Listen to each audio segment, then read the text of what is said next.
우리가 예수님을 믿는 가장 궁극적인 목적은 건강이나 부요함이나 세상에서의 형통함이 아니라 바로 구원입니다. 건강이나 부요함이나 형통함은 예수님을 믿지 않아도 이 세상에서 얼마든지 얻을 수 있는 것들입니다. 그러나 예수님을 믿지 않고 구원을 얻을 수는 없습니다. 그러므로 이 세상에서 가장 중요한 것은 우리가 어떻게 해야 구원을 얻는가를 바로 아는 것입니다. 많은 사람들이 보편적으로 착하고 바르게 살면 구원을 얻는다고 알고 있습니다. 예수 안 믿는 사람들 얘기입니다. 또 어떤 이들은 하나님이 주신 율법과 계명을 잘 지켜야 구원을 얻는다고 이해하고 있습니다. 율법주의자들입니다.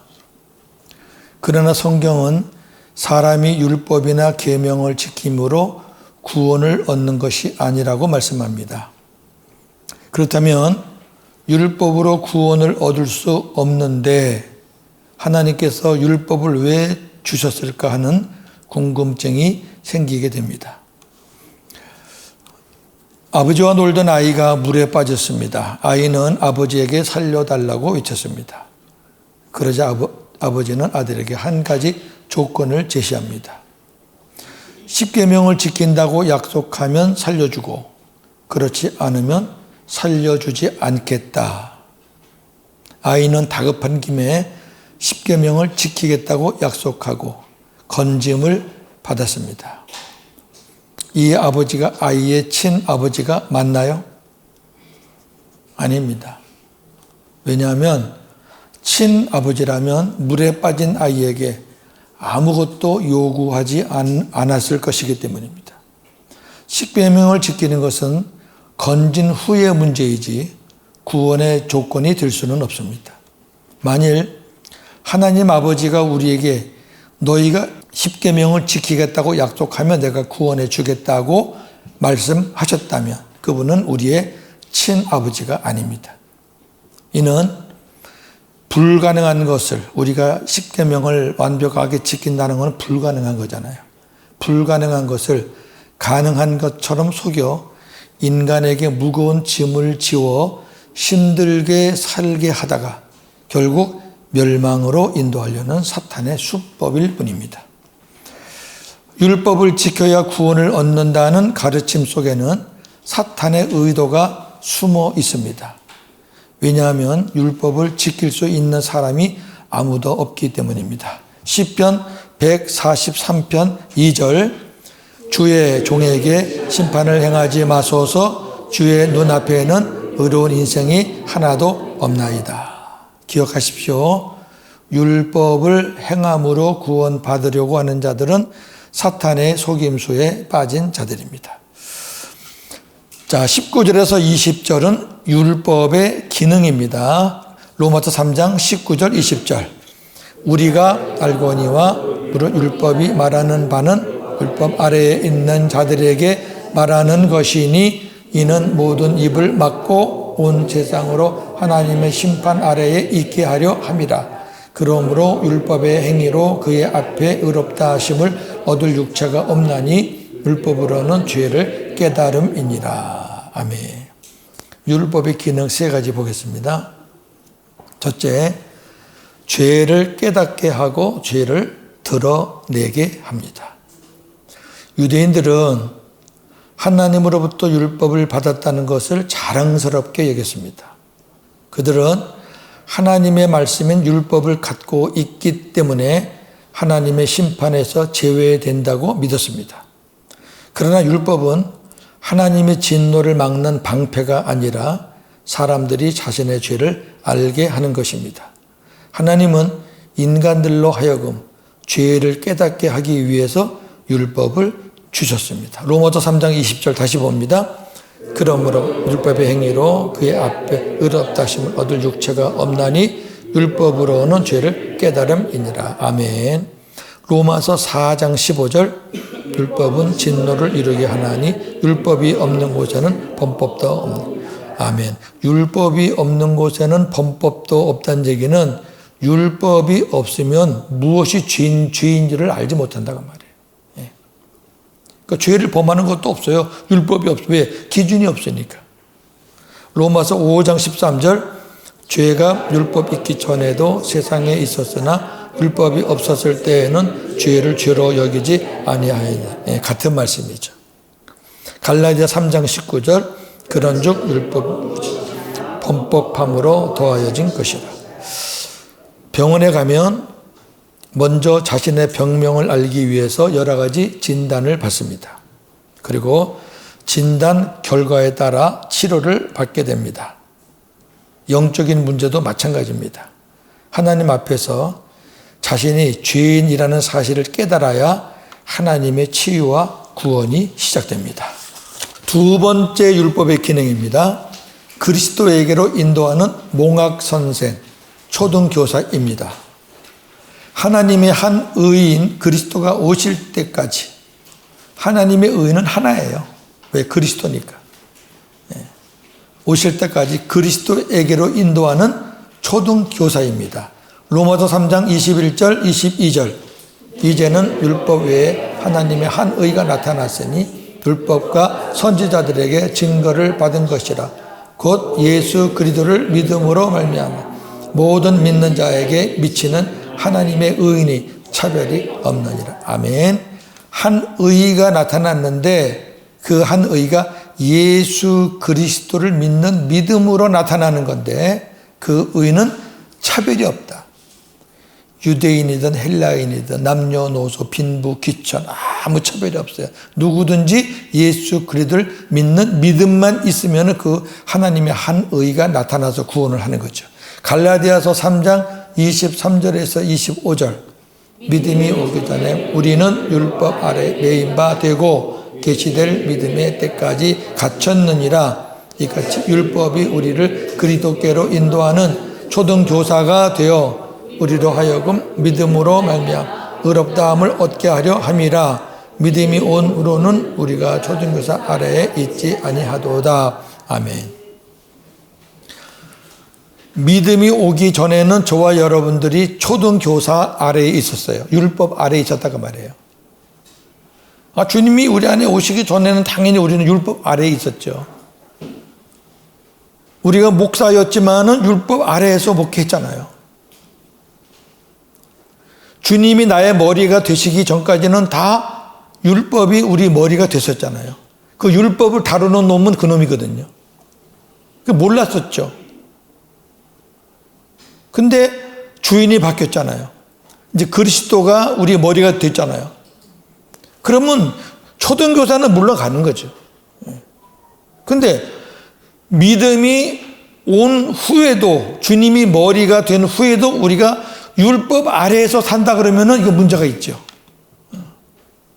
그래서 갈라디아서에서 사도 바울이 너희가 성령으로 시작해서 육체로 마치겠느냐 말이 그 말이거든요. 성령의 은혜로 하나님의 은혜로 너희 머리가 주님이 되셨음에도 불구하고 또다시 율법 초등교사를 머리로 삼아서 또 계속 살겠느냐 하는 거죠. 그건 아니다 그 말이죠. 자, 세 번째 율법의 기능입니다. 하나님의 나라를 소유한 자 성도들로 하여금 하나님의 뜻과 온전한 삶을 배우게 합니다. 첫 번째와 두 번째 기능과는 반대되는 거죠. 그러니까 요 세 번째는 뭐냐면은 우리가 예수 그리스도를 머리로 해서 하나님의 자녀가 된 사람들은 율법을 어떤 기능으로 우리가 사용하느냐? 우리의 삶을 배우고 하나님의 사람으로 만들어져 가는데 필요하다고 말이에요. 로마서 3장 8절과 10절.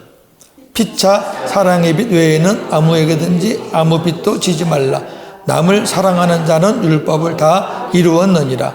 사랑 이웃에게 악을 행하지 아니하나니 그러므로 사랑은 율법의 완성이니라. 아멘.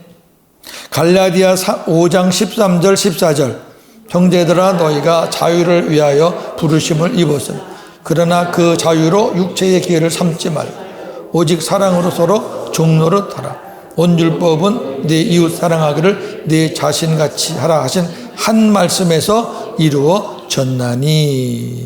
복음을 잘못 깨달으신 분들은 율법이 없어졌다라고 말하는 사람도 있어요. 율법 폐기.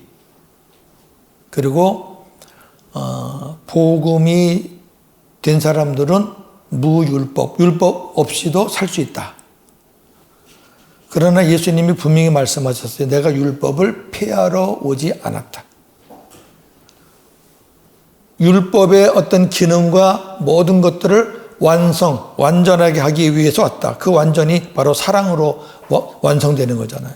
그러니까 저와 여러분들이 율법을 가지고 옛날처럼 그 율법을 잘 지켜서 열심을 내서 내가 노력해서 내가 하나님의 자녀로 인정받고 하나님의 종으로 인정받고 내가 더 구원에 좀 가까워지고 그런 용도가 아닌 이제는 하나님의 자녀가 됐고 나의 머리이신 그리스도가 내 주인이 되셨고 왕이 되셨고 이제는 우리가 하나님이 주신 이 말씀들 율법들을 그리스도의 율법으로 우리가 바꾸어서 내가 어떻게 하면은 믿음의 장성한 분량에 이를 때까지 우리가 주님을 닮아갈까 그 온전한 하나님의 사람으로 만들어져 가는데 필요한 법들이 율법이다. 기능이 완전히 바뀌었죠. 이걸 자유의 율법이라 그래요. 야고보서는 자유의 율법. 바울은 그리스도의 율법. 자, 여기서 이제 일단락 짓겠습니다. 죄 문제에 대해서는 이제 여기서 끝났어요.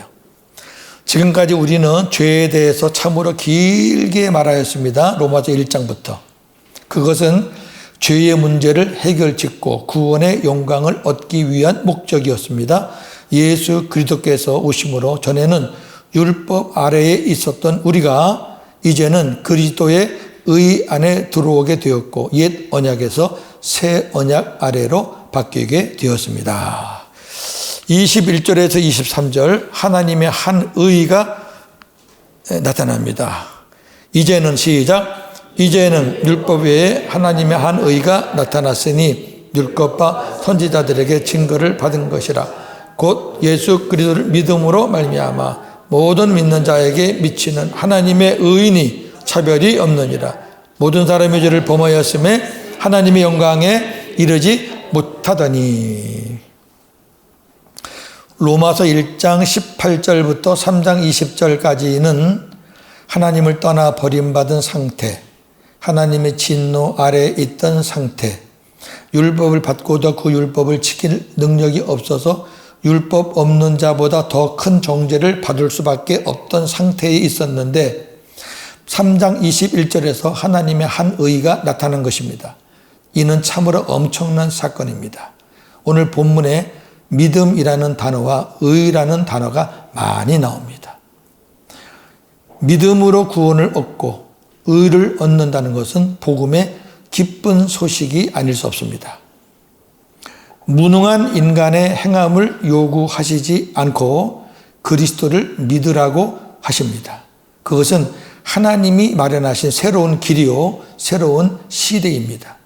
믿음이란 말을 인간의 노력으로 이해하면 또다시 율법이 되어 불가능에 빠지게 됩니다. 이게 무슨 말씀이죠? 이 믿음을 내가 믿으려고. 이거 안 믿어지지. 그러다 보면 또 율법에 빠질 수 있는 위험이 있다. 하나님의 선물이에요. 우리가 노력한다고 생기는 거 아니고요. 에베소 2장 8절 9절 하나님의 은혜요 하나님의 선물이라. 그래서 하나님께서는 불가능한 상태, 절망 상태, 노예 상태에 있는 인간을 친히 건져내시고 값없이 은혜로 살려주시고 조건 없이 화목하시고 화해하시고 무조건 지난날의 죄와 허물을 간과하시고 의롭다고 선언하신 것이 하나님의 한 의입니다. 이게 새 언약의 복음이잖아요. 그냥 너 의롭다는 거예요. 하나님이 우리 죄를 보시면 어떻게 우리가 의로워져요? 의롭다는 사람이 하나도 없죠. 그냥 지난날의 모든 거 다 내가 기억하지 않을게. 간과할게. 너는 의로워. 믿음이란 이러한 은혜가 성령의 감동으로 값없이 받아들여지는 것이요. 하나님이 우리를 구원하시기 위해 하신 일이 믿어지는 것입니다. 그렇기 때문에 인간은 아무것도 자랑할 것이 없습니다. 믿음이 온 후 율법의 첫 번째, 두 번째 기능은 사라졌습니다. 갈라디아 4장 25절. 믿음이 온 후로는 우리가 몽학 선생 아래 있지 아니하도다. 아멘. 율법 아래에 있을 때는 행한 대로 하나님의 보응이 있지만 율법 아래에 있을 때는 행한 대로 보응이에요. 율법이 뭐죠? 순종하면은 복 주고 불순종하면은 넌 혼나. 저주야, 심판이야. 그리스도 안에서는 형벌과 보응이 없어요. 형벌과 보응이 없습니다. 그러니까 우리 생명으로 목회하시는 분들은 교인들한테 형벌과 보응을 갖고 막 이렇게 겁을 주시면 안 돼요. 물론 생명이 안 된 사람한테는 이것이 필요하죠. 그러나 하나님께서 모든 죄를 다 간과하시고 기억하지 않는 사람들에게 형벌과 보응은 없습니다. 이것이 복음이고 모든 믿는 자에게 구원을 주시는 하나님의 능력입니다. 로마서 1장 16절. 내가 복음을 부끄러워하지 아니하노니 이 복음은 모든 믿는 자에게 구원을 주시는 하나님의 능력이 됨이라. 아멘. 하나님의 한 의 그리스도 안에서 유의할 점이 있습니다. 자, 첫째, 그리스도 안에서 살아도 지은 죄에 대한 보응이나 형벌이 있지 않겠는가 하는 사람들이 있습니다. 그리스도 예수 안에서 의롭다 하신 하나님께서, 그러니까 하나님이 우리를 의롭다 하신 것은 우리가 예수님과 하나가 됐기 때문에 의롭다 하신 거예요. 예, 의롭다 하신 하나님께서 우리에게 죄를 물으신다면 큰 모순이 아닐 수 없습니다. 왜? 우리가 주님과 하나 되었다는 얘기는 주님이 우리 죄를 다 사해 주셨다는 것을 보증하는 건데, 근데 우리에게 계속 죄를 갖다 대면서 형벌과 심판과 저주를 말씀하신다면 그 모순이죠. 왜? 왜냐하면 우리의 구원이 백지화가 될 것이기 때문이에요. 두 번째, 그리스도 안에서 살면서 수고하는 것에 대한 대가나 상급이 있지 않겠는가 그랬어요. 하나님의 의에는 차별이 있을 수 없습니다. 아니, 하나님의 의가 어떤 사람에게는 강하게 가고 어떤 사람에게는 약하게 가고 어떤 사람에게는 많이 가고 어떤 사람에게는 작게 가고 그럴 수 없잖아요. 하나님의 의는 곧 그리스도고 구원인데 차별이 없죠. 그러나 그리스도인들이 받는 상급에 대해서는 차별이 있다고 성경에 많이 약속되어 있어요. 그렇기 때문에 바울도 그냥 뛴 거죠. 앞만 보고. 그러나 율법으로 살 때처럼 내가 수고한 근거로 상을 기대해서는 안 됩니다. 저도 한때 딜레마에 빠졌었고 여러분도 좀 딜레마에 빠졌던 부분이 이거죠. 새언약의 복음으로 목회하는 거 하나님이 분명히 기뻐하시는데 왜 새언약의 복음으로 목회하고 설교하고 가르치고 훈련하는데 왜 교회가 부흥이 안 될까? 이런 고민 다 해보셨을 거예요, 한 번쯤은. 아, 이상하다. 옛날에 오히려 율법을 할 때는 그래도 교인들이 좀 그랬는데 지금 왜 교회 부흥이 안 될까? 근데 하나님께 저한테 답을 주셨어요. 한번 보세요. 예수님의 사역을 우리가 쭉 보면은요. 예수님이 큰 대중 앞에서 산상수훈이나 그런 메시지를 전할 때는 많이 모이긴 모였죠. 오병이어 뭐. 그런데 말씀을 다 마치고 나서는 다 예수님을 떠났고요. 항상 남는 사람은 소수였어요. 그러니까 예수님이 이 땅에서 큰 목자장으로서 목회하실 때 예수님을 따랐던 사람들, 예수님이 집중해서 훈련했던 사람들은 소수고 예수님이 제대로 된 제자들을 모았을 때 성경에 제일 많이 나오는 숫자는 70명입니다. 전도대원들. 그보다 더 많은 정확한 숫자는 없어요. 사도들을 보겠습니다. 사도들을 우리가 봐도, 바울도 그렇고 봐도 무슨 뭐 대형 목회 하시는 분들이 있나요? 부활하신 주님 만나고 나서 세계 각처에 흩어져서 오늘 아침에 키르기즈스탄에 가 있는 우리 후배라 그럴까, 뭐, 하여튼 저한테 그 복음 듣고 생명되신 분인데, 이제 선교사로 갔어요. 평신도 선교사로. 오늘 문자가 왔어요. 귀한 동력자가 와서 오늘 마태의 그 순교지를 갑니다. 그럼 마태의 순교지가 키르기즈스탄에 있으니까 했더니 거기 있대요. 그러면서 이제 저한테 문자가 왔는데, 사도 바울 같은 경우도 그 당시에 그 자기가 갈 수 있는 곳을 다 갔잖아요. 제일 오래 목회했던 데가 고린도 교회거든요. 불과 몇 년이에요. 길어야 2년, 3년. 짧으면은 데살로니가 교회 같은 경우는 뭐 몇 주. 하나님이 이제 그런 것들을 쭉 생각내 하시면서 새 언약의 복음이 만약에 한번 제가 바꿔 생각해 보면, 하나님, 제가 어떻든 저는 이제 새 언약의 복음이 진짜 복음이라는 걸 믿고 진짜 무슨 일이 있어도 저는 담대하게 말할 수 있는데, 만약에 내가 너한테 많은 사람들을 보내준다면 너 또다시 옛날에 많은 교인들을 거느리고 목회했던 그때의 모습으로 가지 않을 자신이 있겠느냐라고 물으시는 거야. 한참 고민했어요.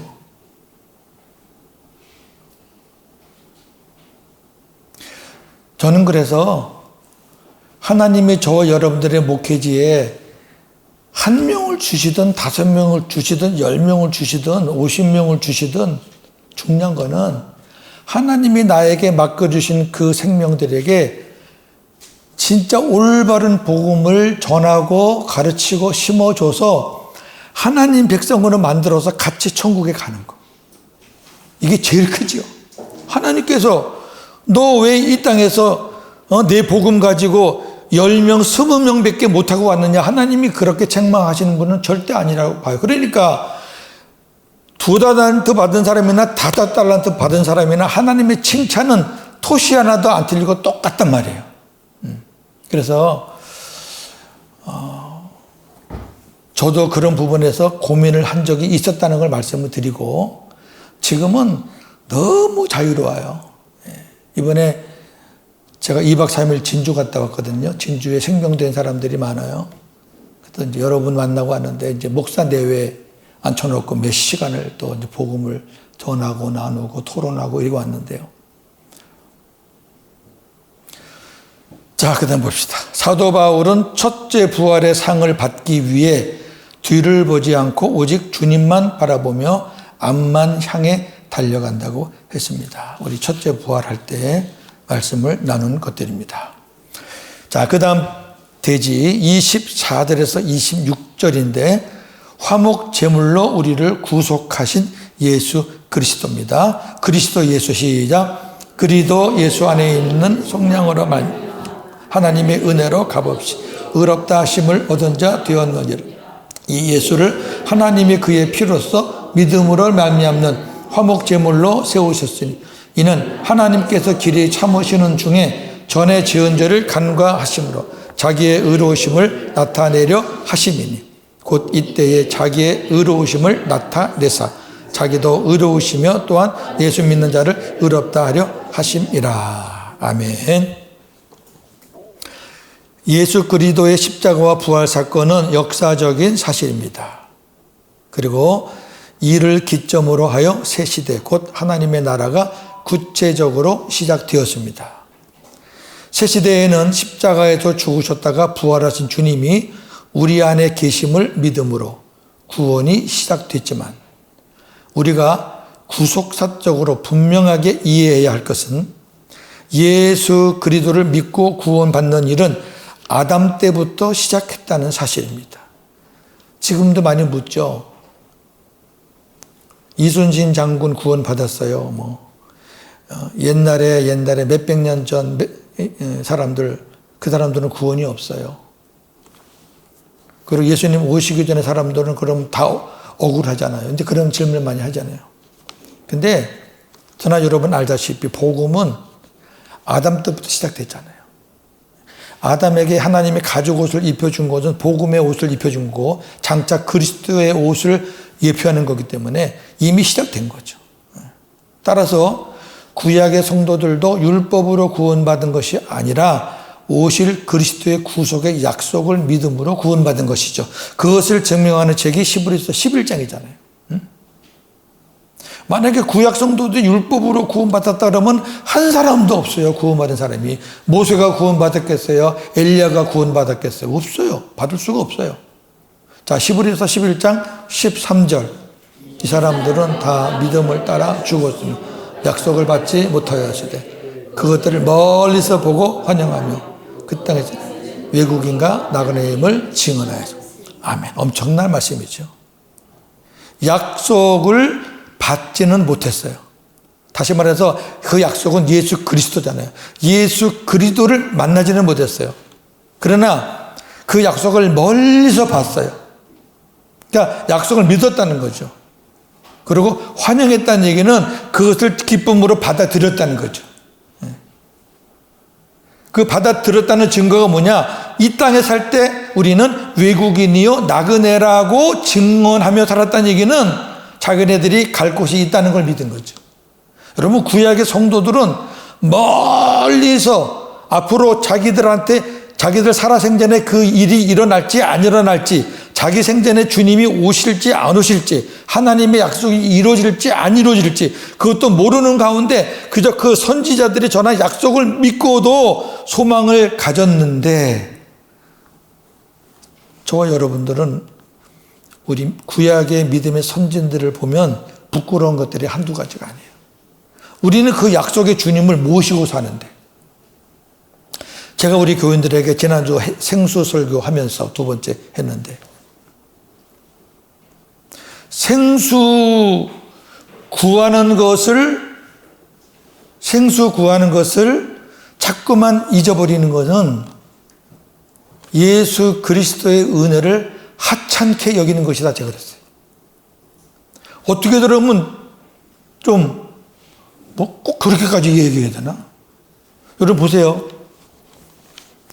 우리 인생살이에서 가장 힘들고 어려운 게 많지만은 못 참는 거는 물을 못 먹으면 힘들어요. 그래서 우리 금식하는 사람들도 밥은 며칠 굶어도 물은 안 되거든. 이스라엘 백성들도 그 큰 사건들은 다 물 때문에 일어난 거예요. 그러면 저나 여러분도 생수가 부족하면 문제가 생긴다는 거거든요. 아니, 광야 같은 이 세상에서 물이 없으면 문제가 생기는데 우리는 마시는 물을 말하는 게 아니에요. 이런 물을 말하는 게 아니잖아요. 우리는 생수에 구약에서 반석에서 나온 그 물, 모세에게 입으로 명해서 나오게 하는 물이 다 오늘날 우리 심령 속에서 반석이신 예수님으로부터 흘러나오는 그 물을 우리가 생수를 상징하는 건데, 우리가 구원받는 거, 우리가 생명을 살리는 거, 생명이 자라가게 하는 거, 치유되는 거, 모든 문제가 해결되는 게 그 생수 안에 다 포함되어 있어서 하나님이 그 거룩한 뜻을 백성들에게 알게 하기 위해서 모세에게 치지 말고 입으로 명하라 그랬는데, 그 명 안 해가지고 하나님의 거룩한 뜻을 어겼기 때문에 가나안에 못 들어갔다. 엄청난 거거든요. 그러니까 저와 여러분들이 우리 안에 계신 십자가 지고 부활하신 우리 주님이 우리 안에 계신 그 주님이 반석이신 깨진 반석 되시는 주님이 우리 안에 계셔서 우리에게 생수를 부어 주시려고 딱 기대하고 계시는데, 우리가 생수를 구하지 않고 자꾸 다른 데 신경을 쓰면 계속 문제점만 발생하니까 하나님의 거룩한 뜻을 어겼다라고 모세에게 말했던 그 주님의 음성이 우리에게 또 주시는 음성일 수 있다 그 말이에요. 생수는 우리가 힘들고 어려울 때 구하는 게 아닙니다. 우리가 물을 뭐 힘들고 가라고 그럴 때만 먹습니까? 그냥 생활화가 되어야죠. 우리 삶이 되어야죠. 우리가 그냥 눈만 뜨고 시간만 되고 생각이 날 때마다 계속 우리가 생수를 구하시면 하나님이 우리에게 오는 모든 악한 것들도 미리미리 다 막아주시고 힘들고 어려운 것도 다 꼬인 것도 풀어주시고 새 힘도 주시고. 저는 고백했잖아요. 옛날에 제가 이 안론 돌아간 거 이번에 전립선 암 판정받고 뭐 그냥 의사들이 눈이 동그래가지고 난리를 치는데 저는 하나도 미동이 없이 그냥 감사하면서 속으로 주님이 하셨습니다. 계속 그러고 지금도 일도 저는 의심하지 않고 그냥 하나님이 하셨다고 믿고 계속 저는 생수만 듣는 거죠. 진짜 목사님들 생수 많이 부으세요. 사마리아 여자에게 네가 내가 누군지 알았더라면 네가 나에게 선물을 구했을 것이다. 그 선물이 생수였잖아요. 그러면서 요한복음 7장에 그 생수는 성령을 통해 주시는 건데 너희 배에서 강같이 흘러넘치리라. 이렇게 하나님이 약속을 하셨잖아요. 근데 그 약속의 실체가 우리 안에 오셨잖아요. 우리가 그걸 믿는 게 복음이잖아요. 그러면 그걸 활용을 해야지. 저는 저한테 상담 오시는 분들한테 다 상담 들어주고 결론은 똑같아요. 생수예요. 여러분, 이훈세 목사님 자리가 많이 그립죠. 모일 때마다. 저도 마찬가지예요. 이훈세 목사님이 전하신 복음이 많겠지만 생수잖아요. 생수. 그래서 우리 기도할 때 생수 부어달라고 기도하잖아요. 여러분, 생수 부어달라고 기도하는 단체가 모임이 흔해요? 흔하지 않아요. 왜? 모르니까. 구약의 제사는 예수 그리스도에 대한 모형이었고 구약의 선지자들이 예언한 가장 중요한 메시지는 예수 그리스도께서 오신다는 것이었습니다. 이것이 구약의 선지자들이 받은 증거입니다. 첫 사람 아담은 마지막 아담이신 예수 그리스도의 모형입니다. 이는 아담 이후 모든 사람들은 아담의 실패로 인해 마지막 아담이신 예수 그리스도를 고대하고 바라보며 살았다는 것입니다. 고린도전서 15장 45절. 첫 사람 아담은 생명이 되었다 함과 같이 마지막 아담은 살려주는 영이 되었나니. 아멘. 하나님이 아담을 처음 만들 때는 생명이에요. 하나님의 영을 불어 넣어 주셨죠. 근데 그 아담은 타락할 수 있는 사람이었어요. 그래서 그 타락한 그 아담을 예수님이 살려주셨어요. 예수님에게는 살려주는 영이 있어요. 자, 로마서 5장 13절 14절. 죄가 율법 있기 전에도 세상에 있었으나 율법이 없었을 때에는 죄를 죄로 여기지 아니하였느니라. 아담으로부터 모세 암자와 같은 죄를 짓지 아니한 자들까지도 사망이 왕노릇하였나니 아담은 무실자의 피다. 아멘. 구약도 똑같아요. 우리와 같은 복음이에요. 구약도 다 율법으로 다 무너졌고 복음의 약속 붙잡고 믿고 산 거예요. 똑같아요. 구속이라는 말은 노예의 몸값을 지불하고 정당한 수속을 거쳐 해방시킨다는 의미입니다. 그래서 하나님께서 죄인들을 구원하시기 위해 인간들의 죄를 독생자 예수 그리스도에게 대신 지게 하시고 그 구속의 은총을 믿는 자는 누구든지 하나님의 의를 얻게 하신 것입니다. 구속이란 말이나 은혜라는 말이나 값없이라는 말은 믿음으로 의를 얻었다는 것을 너무나 실감나게 증언하는 용어들입니다. 에베소 2장 8절 너희는 그 은혜에 의하여 믿음으로 말미암아 구원을 받았으니 이것은 너희에게서 나는 것이 아니요 하나님의 선물이라. 아멘. 예수님은 하나님과 죄인들 간의 화목을 위해서 유대인과 이방인 간의 화목을 위해서 십자가에서 화목 제물이 되심으로 중간에 막힌 담을 다 하셨습니다. 우리가 에베소서를 화평의 복음이라 그러잖아요. 화평의 복음. 그래서 십자가 이야기를 많이 하셔요. 그래서 바울은 십자가의 이 가로를 이방인과 유대인 간의 관계를 설정을 했고, 세로 하나님과 죄인들 간의 관계로 설정을 했어요. 그 가운데 예수님이 화목 제물이 되셔서 하나님과 죄인이 하나가 됐고 유대인과 이방인이 하나가 됐다. 그걸 강조하는 책이 에베소서잖아요. 자, 에베소서 2장 12절에서 16절입니다. 그때 너희는 그리스도 밖에 있었고 이스라엘 나라 밖에 사람이라 약속의 언약들에 대하여는 외인이요 세상에서 소망이 없고 하나님도 없는 자이더니 이제는 전에 멀리 있던 너희가 그리스도 예수 안에서 그리스도의 피로 가까워졌느니라. 그는 우리의 화평이신지라. 둘로 하나를 만드사 원수된 곳 곧 중간에 막힌 담을 자기 육체로 허시고 법조문으로 된 계명의 율법을 폐하셔서 이는 이 둘로 자기 안에서 한 세 사람을 지어 화평하게 하시고 이 십자가로 이 둘을 한 몸으로 하나님과 화목하게 하려 하심이라. 아멘. 하나님께서 길이 참으시는 중에 전에 지은 죄를 간과하심으로 자기의 의로우심을 나타내셨습니다. 간과하셨다라는 말은 넘어가셨다. 6월절에 말하는 그 6월이라는 의미입니다. 이 용어는 죄의 시작부터 예수 그리스도의 속죄 때까지 하나님께서 길이 참으시고 넘어가셨다는 의미입니다. 이로 인해 하나님의 사랑과 의가 온 천하에 천명되었고 예수 그리스도를 믿는 자들은 의롭게 되었습니다. 기독교는 종교가 아니라 생명입니다.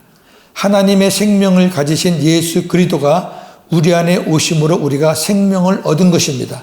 예수 그리스도가 나를 위해 피 흘려 죽으셨다가 부활하여 내 안에 살아 계시다는 것을 믿는 자가 하나님의 생명이 있는 자입니다. 흔히들 기독교를 십자가의 종교라고 합니다. 그러나 십자가는 부활로 그 의미를 찾을 수 있습니다. 바울의 신앙은 십자가에서 시작한 것이 아닙니다.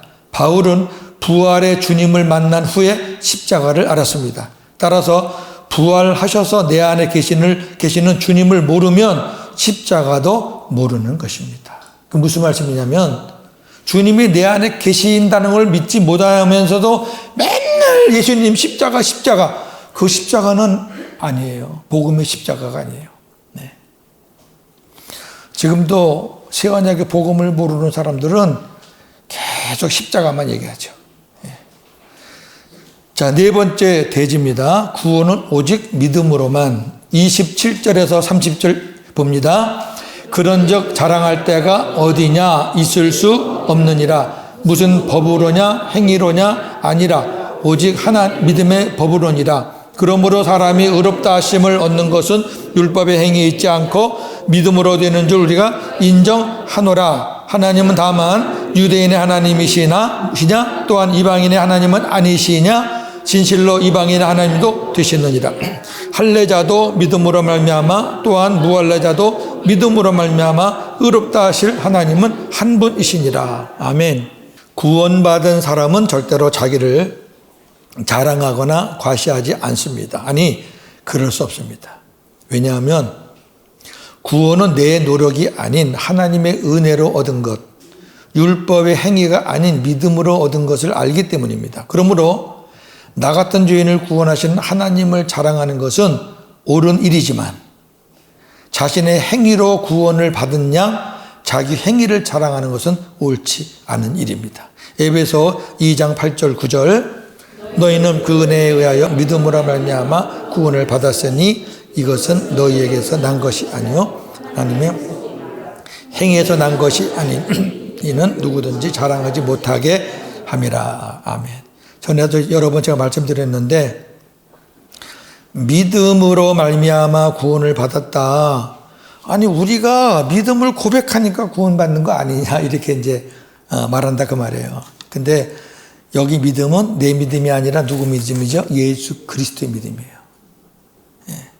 우리가 킹 제임스 버전 같은 성경도 우리가 참고할 필요가 있어요. 킹 제임스 버전에 보면은 그 은혜에 의하여 그리스도의 믿음으로 말미암아 그랬어요. 그러니까 예수 그리스도를 믿는 믿음도 내 거가 아니라 그리스도께서 주신 거다 그 말이에요. 그러니까 주님이 믿음을 주신 것 갖고 구원받았으니까 이건 전부 다 우리가 한 것은 하나도 없다. 다 하나님의 선물이다. 갈라디아 6장 14절 17절. 그러나 내게는 우리 주 예수 그리스도의 십자가 외에 결코 자랑할 것이 없으니 이후로는 누구든지 나를 괴롭게 하지 말라. 내가 내 몸 예수의 흔적을 지니고 있노라. 아멘. 바울은 아무 자랑도 안 했잖아요. 나를 좀 괴롭게 하지 마. 나는 십자가면 좋게. 빌립보 3장 3절. 하나님의 성령으로 봉사.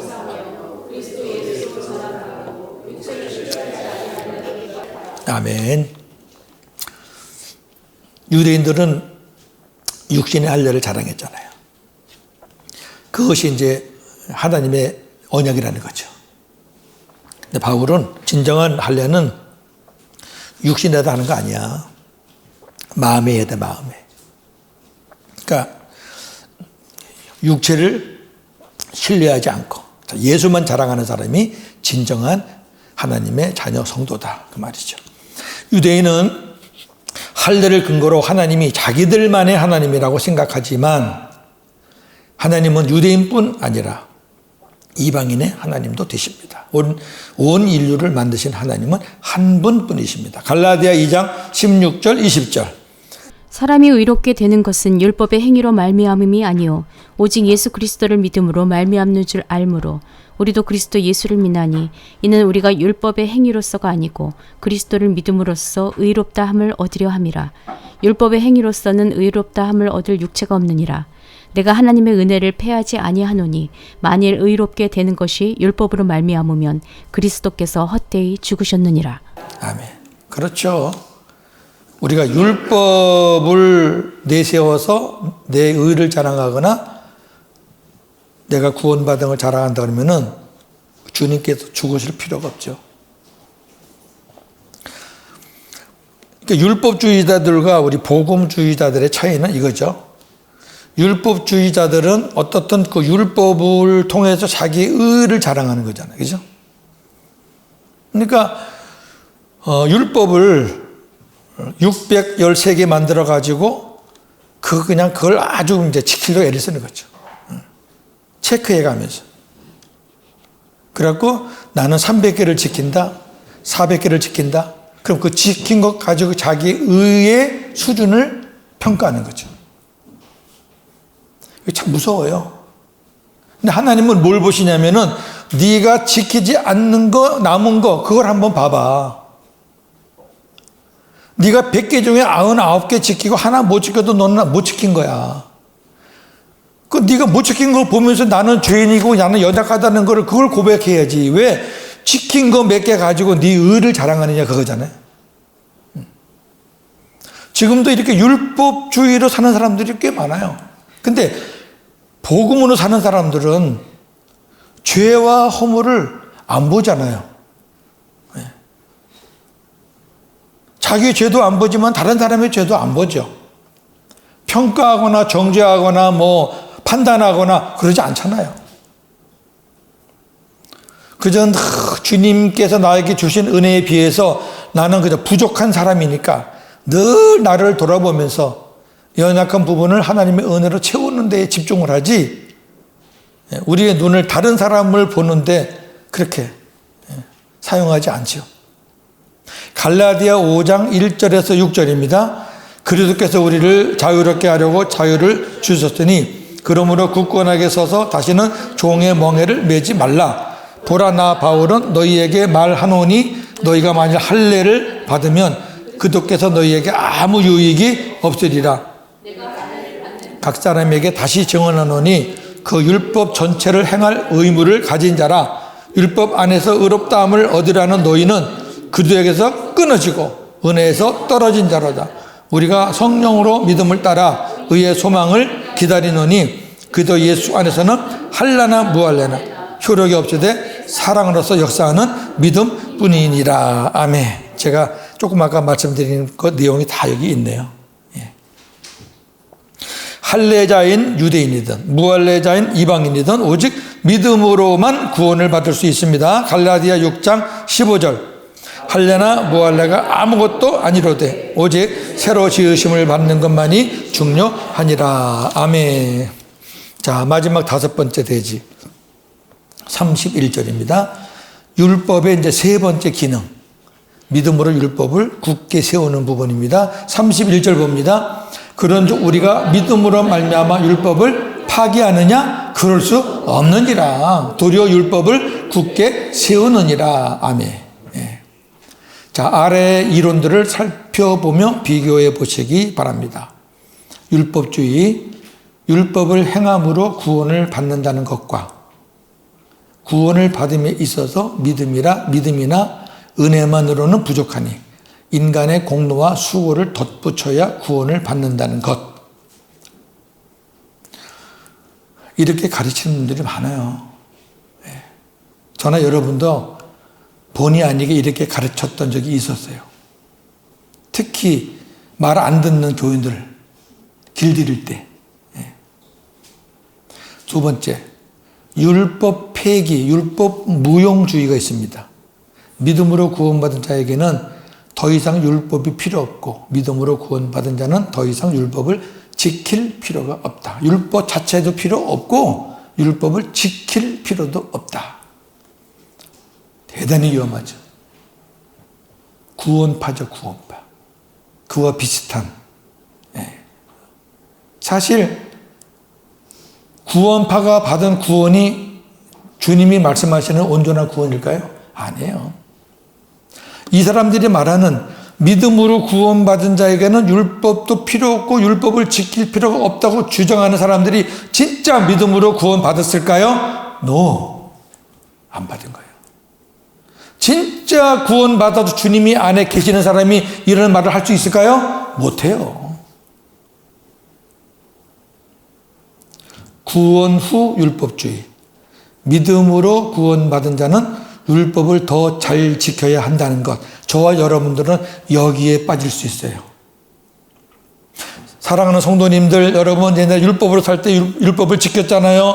이제 우리가 하나님의 은혜로 새 언약의 복음을 깨닫고 엄청난 은혜를 받았잖아요. 그래 율법을 예전보다 더 잘 지켜야 되고 헌금도 더 잘해야 되고 봉사도 더 잘해야 되고 이렇게 나가지는 않는지 모르겠습니다. 다 문제가 있는 거예요.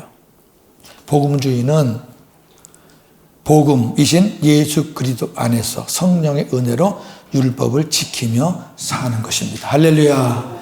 네, 우리가 여기에 이제 맞춰서 하는 거죠. 예. 기준은 있잖아요. 이제 기준. 우리가 붙잡을 기둥은 있잖아요. 예. 옛날에 구습이 하루아침에 없어지지는 않아요.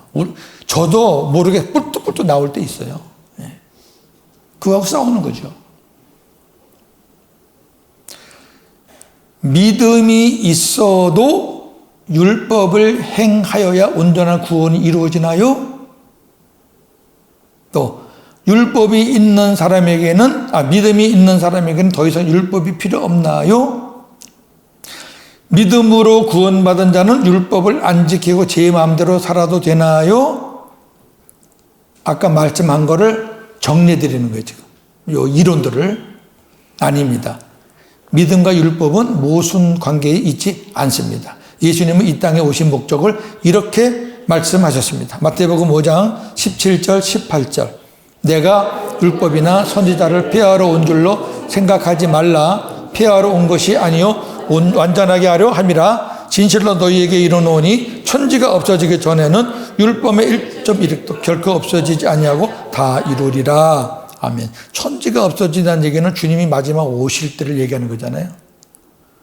그러면 율법은 없어진 것이 아니에요. 존재해요.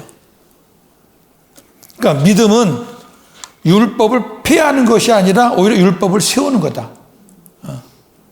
구원을 받았다 해도 믿음이 어린 자들은 율법을 잘 지키지 못하지만 믿음이 장성한 자는 성령의 가르침을 받을 줄 알기 때문에 말씀대로 살게 됩니다. 율법의 요구를 이루어 드리고 살 수 있게 된다고 말이에요. 즉 믿음의 분량만큼 말씀대로 살게 돼요. 이건 어쩔 수 없어요. 왜? 내가 사는 것이 아니라 성령에 의해서 사라지게 되는 것이지. 에스겔서 11장 19, 20절에 새 언약의 복음 메시지가 있잖아요. 시작. 내가 그들에게 한 마음을 주고 그 속에 새 영을 주며 그 속에 돌 같은 마음을 제거하고 살처럼 부드러운 마음을 주어 내 율례를 따르며 내 규례를 지켜 행하게 하리니 그들은 내 백성이 되고 나는 그들의 하나님이 되리라. 아멘. 예고니까 예고. 주님이 오셔서 이루어질 것을 새 언약의 복음이 성취될 것을 지금 예고하는 거잖아요. 한 마음을 주겠다. 새 영을 주겠다. 돌 같은 마음을 살같이 부드러운 마음으로 바꿔주겠다. 그렇게 되면 내 율례와 규례를 너희가 지켜 행하게 될 것이다. 그 존재 자체가 나는 그들의 하나님이고 그들은 내 백성이다. 할렐루야. 이게 새 언약의 복음이잖아요. 그 율법을 지키셔야 돼. 근데 옛날처럼 정해놓고 목적 정해놓고 내 방법대로 지키면 안 된다 그 말이에요. 근데 어떤 부분으로 기도하면 하나님께서 지킬 수 있는 은혜도 주시고 힘도 주시고 방법도 알려주시고 그래서 주님의 인도에 따라 우리가 주님의 인도에 따라 살 때 주님의 일하심이 나타난다 그 말이죠. 이렇게 사는 것이 새 언약으로 사는 것이고 생명의 성령의 법으로 사는 것입니다. 자, 로마서 8장 1절 4절 마지막입니다. 그러므로 이제 그리스도 예수 안에 있는 자에게는 결코 정죄함이 없나니 이는 그리스도 예수 안에 있는 생명의 성령의 법이 죄와 사망의 법에서 너를 해방하였음이라. 율법이 육신으로 말미암아 연약하여 할 수 없는 그것을 하나님은 하시나니 그 죄로 말미암아 자기 아들을 죄 있는 육신의 모양으로 보내어 육신의 죄를 정하사 육신을 따르지 않고 그 영을 따라 행하는 우리에게 율법의 요구가 이루어지게 하려 하심이니라. 아멘. 죄와 사망의 법은 사탄이 머리가 되어 있는 법이고 생명의 성령의 법은 예수 그리스도가 머리가 되어 있는 법입니다. 그러니까 사망의 법, 죄와 사망의 법으로서는 율법을 우리가 지킬 수가 없지만 예수 안에 있는 생명의 성령의 법으로는 우리가 율법의 요구를 이루어지게 할 수 있다고 말이에요. 왜? 내가 하는 것이 아니니까. 이와 같이 율법을 잘 지킴으로 믿음이 세워지는 것이 아니라 믿음의 분량으로 인해 율법이 굳게 세워지는 것입니다. 복음만이 생명이고 복음만이 능력입니다. 할렐루야. 다음 모일 때까지 오직 복음으로 승리하시는 저와 여러분 되기를 주님의 이름으로 축원합니다. 하나님 감사합니다. 종은 전했사오니 성령님께서 각자의 심령 속에 역사하셔서 더 큰 은혜로 함께 하옵소서. 예수님의 이름으로 기도합니다. 아멘. 하나님 감사합니다.